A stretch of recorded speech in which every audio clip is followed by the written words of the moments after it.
everybody, I'm here with an installment of the Witches Bookshelf. I have not done this in a little while, but you know what? I did manage to read some books recently. So I thought I would talk about them and talk about kind of what's on my to-read list for the month of October. For the past year, I've had like a little bit of a struggle with sort of not read, like I can read, obviously, and I've done a lot of reading like online and all that kind of stuff, but just sitting down and reading a whole book from front to back has been a little bit of a challenge for me this year. Those of you that have followed me for a while kind of know it's been a bit of a strange year and a half. There's been a few deaths. It's been a bit of a weird time. And I think that might be kind of part of what's going on here. But this past month, I did manage to read, just sit down and read a book. And so I was going to talk about that and talk about also a couple of other books I've started.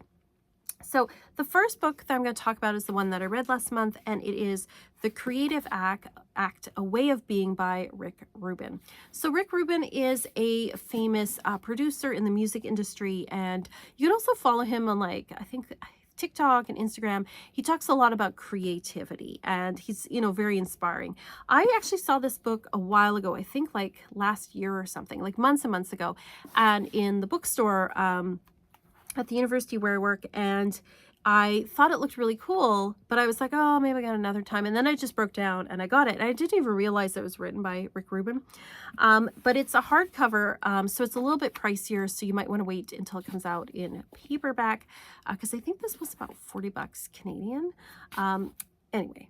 But this book, the way that it's written is this really is a book just about creativity. And it's sort of written in these little chapters, these little bite-sized chapters, these little sort of tiny little essays about different aspects of creativity. So it's not like a book with like chapter 1 is this and chapter 2 is that, and it follows. You could open this book up anywhere and just like read one of the 2 or 3 page little essays. He's even got pages where it's just like one line on it. So for example, I was finding one here. There's ones like this. Oop, my bookmark fell out. Where it's just like a little verse, and it says, "Beware of the assumption that the way you work is the best way, simply because it's the way you've done it before."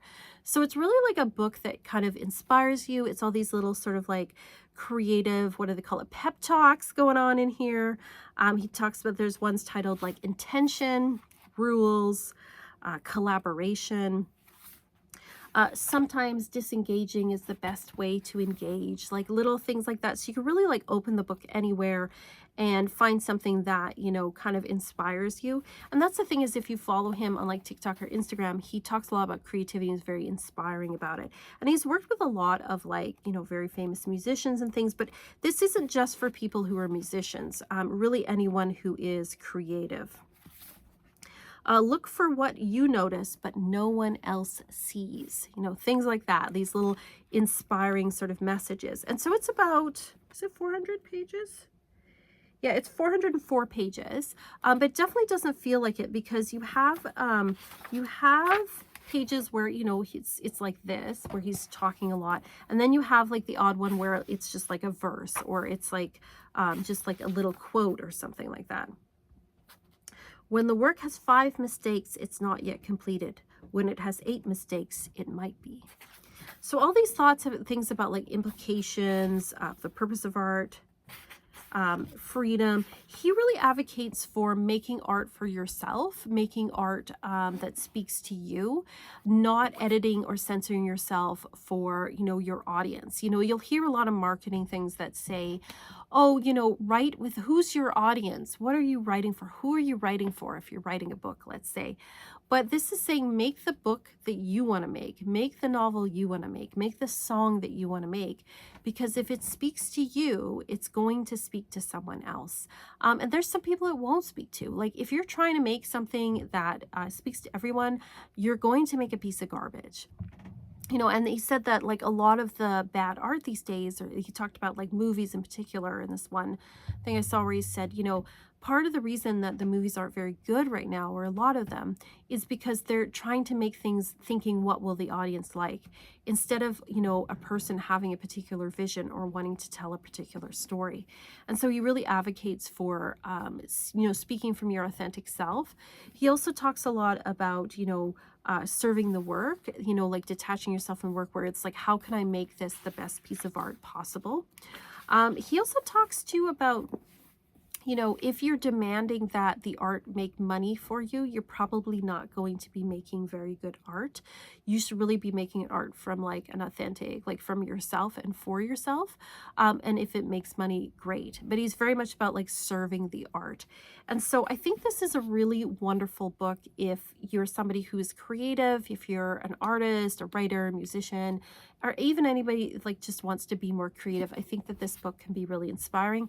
And it's one of those books I think that you can go back to. Like, it's not one of those books you read it once, you go, okay, I'm done, put it on the shelf kind of thing. This is one that you can open up anywhere and get inspired. And one day you might read it and get one thing, and then a month or a year later, you read the same passage and you might get something else out of it. So I think it's definitely, for me, I really, really enjoyed this book. I like the format too because of all the little, like this one, self-doubt, all the little chapters and things did not make it feel sort of intimidating to read. Like this one was like 3 pages long, and then you go to the next one over here. And so, you know, it didn't feel, even though it's a 400-page book, it didn't feel like a 400-page book. It felt like I was just reading these little sort of like inspirational kind of, like I said, pep talks or little lines like this. And it, yeah, it just made it like a lot more accessible, easy to read. And so if you're someone where, you know, the idea of sitting down writing, reading a 400-page book about creativity, and you're like, oh my God, that sounds so dense. It's actually not. It's actually not dense. It did not make me feel like that. And it really felt like a book, like you could pick it up here and pick it up there. It was not like I have to like intensely focus on this book. I really found it just really encouraging. It's like sort of a very gentle book. I would say this book is quite gentle, very encouraging of creativity. And I keep it, like I was keeping it on my desk at work just to remind me, you know, to be creative, also to keep reading.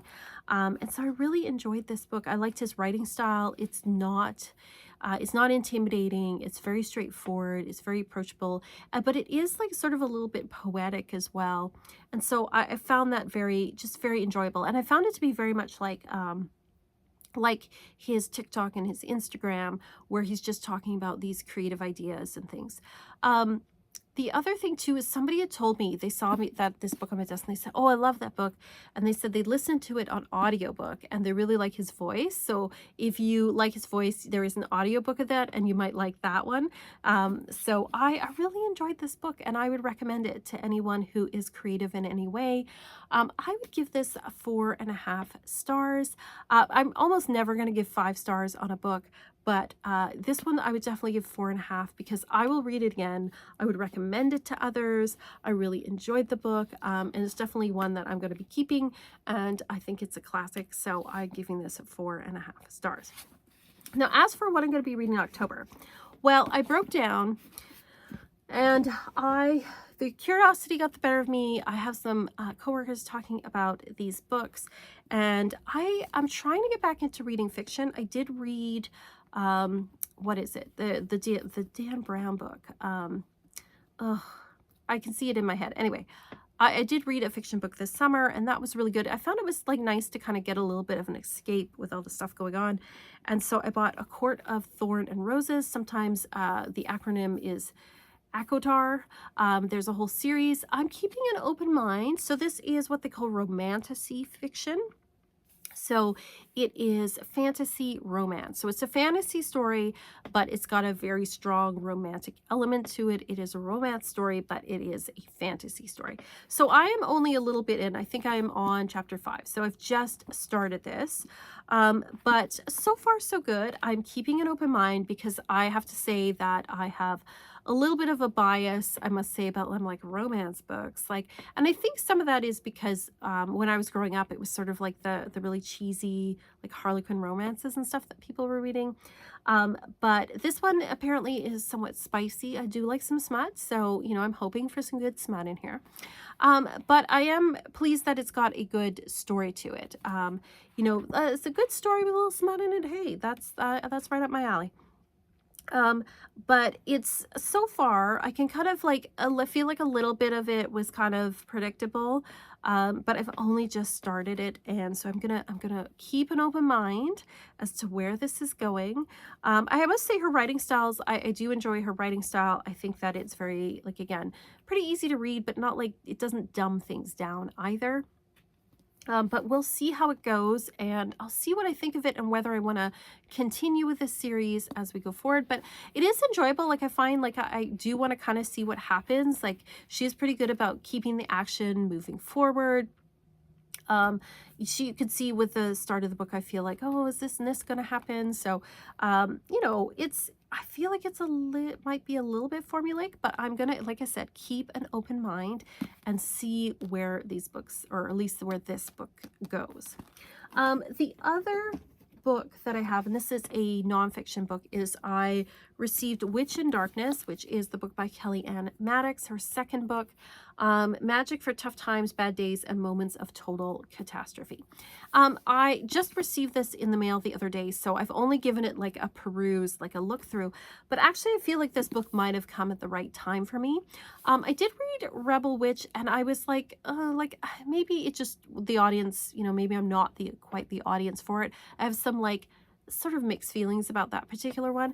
Not that like it was well written. I'm just saying, like, I wonder if it's because it's a little bit more beginnery. It didn't really grab me as much. Again, well written, and I think really wonderful for beginners. This one though, I think came at the right time for me, just looking through this, because like I said, it's been a weird year. If you've been here, it's been a weird year. And so there is stuff in here about like all sorts of stuff, like witching through illness and through things like addiction, or death, drama, all sorts of things.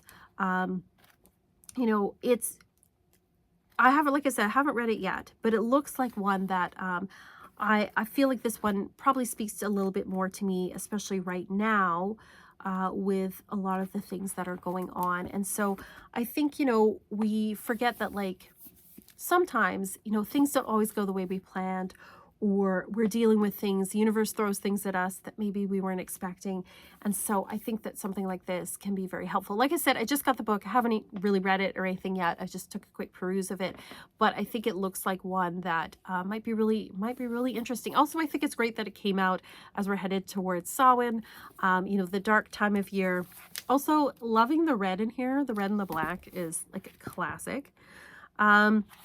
So she's got like chapters, and then there'll be things like Write It, where it has like writing prompts. It has affirmations as well. It's like at the end of each chapter, it's got that. I think the design looks great. Like, I really am enjoying the design. There's also readings, card readings, suggested card readings. I think that's really wonderful too. So I'm going to be going through this. This might take me a little longer. I think I might take it like a chapter a week at a time and work with this book, but I think this kind of came at the right time for me, just because dealing with some heavier stuff this year. So I'm looking forward to working with this particular book as well. So let me know what your thoughts are. What are you reading? Have you read The Creative Act? What do you think of it? Have you read A Court of Thorns and Roses? What are your thoughts about this? And also, are you planning on picking up this book? Let me know. Anyway, thank you very much for watching. Again, thank you to my patrons. You guys are amazing and awesome. Thank you so much. Thank you to all of you who watched and leave comments. I really appreciate it. And I appreciate all the kind words, just with what's going on in the past while. I really appreciate the support. It means a lot to me. And as always, peace and love.